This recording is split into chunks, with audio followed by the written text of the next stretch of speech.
नमस्कार मंडळी, स्वागत आहे तुमचं आज काय स्पेशल विथ कोमलमध्ये। उपवास असो किंवा एरवी काहीतरी गोड खावंसं वाटलं की अगदी तोंडात टाकताच विरघळणारे आणि 100% मऊ राहणारे खमंग शेंगदाणा लाडू आज आपण सोप्या पद्धतीने बनवणार आहोत। हे लाडू खायला जितके टेस्टी लागतात तितके शरीराला ऊर्जा देणारे आहेत। चला तर मग रेसिपीला सुरुवात करूया। यासाठी लागणारे साहित्य आहे शेंगदाणे अर्धा किलो, बारीक चिरलेला गूळ अर्धा किलो, 1 चमचा वेलची पूड, 8 ते 10 बदाम। सर्वात आधी आपण कढईमध्ये अर्धा किलो शेंगदाणे मध्यम आचेवर छान खमंग भाजून घेऊयात। शेंगदाणे भाजताना गडबड करायची नाही। शेंगदाणे जास्त चांगले भाजले गेले नाहीत तर लाडूला लवकर वास येईल आणि ते खराब होतील। शेंगदाणा लाडू बनवण्याची महत्त्वाची प्रोसेस म्हणजेच शेंगदाणे नीट भाजणे। शेंगदाणे भाजताना सतत हलवत राहा, त्यामुळे सर्व बाजूंनी सारखे भाजले जातात आणि लाडूंना खमंग अशी चव येते। हे पहा, आता आपले शेंगदाणे चांगले भाजले गेलेले आहेत। आता शेंगदाणे पूर्णपणे थंड झालेले आहेत। आता त्याचे आपण टरफले काढून घेऊयात।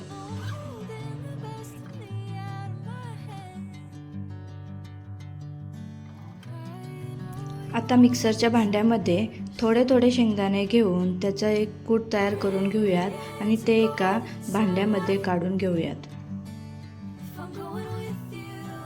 तसेच बदाम देखील यामध्ये टाकून मिक्सरमधून फिरवून घेऊयात। आता लाडूसाठी लागणाऱ्या शेंगदाण्याचा कूट आता तयार करून झालेला आहे।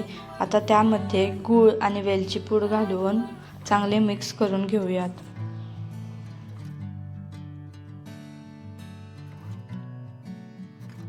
इथे आपण गूळ बारीक चिरून घेतलेला आहे, पण तरी पण त्यामध्ये खडे आहेत, म्हणून हे मिश्रण आपण पुन्हा एकदा मिक्सरमधून फिरवून घेऊयात। आता इथे एक महत्त्वाची टिप, मिक्सर सलग चालवू नका।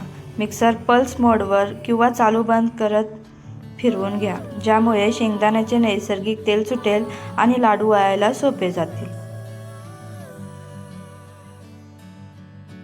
गुळामध्ये ओलावा असल्यामुळे आणि शेंगदाण्याचे देखील नैसर्गिक तेल सुटल्यामुळे याच्यामध्ये तूप टाकण्याची अजिबात गरज पडत नाही।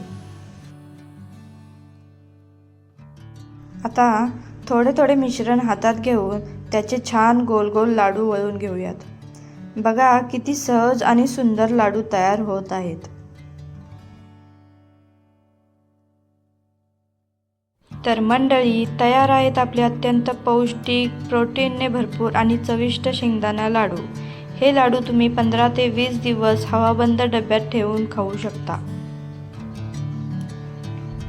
तुम्हाला ही रेसिपी कशी वाटली हे कमेंट करून नक्की सांगा आणि व्हिडिओ आवडला असेल तर लाईक करा आणि चॅनलला सबस्क्राईब करायला विसरू नका। Thanks for watching.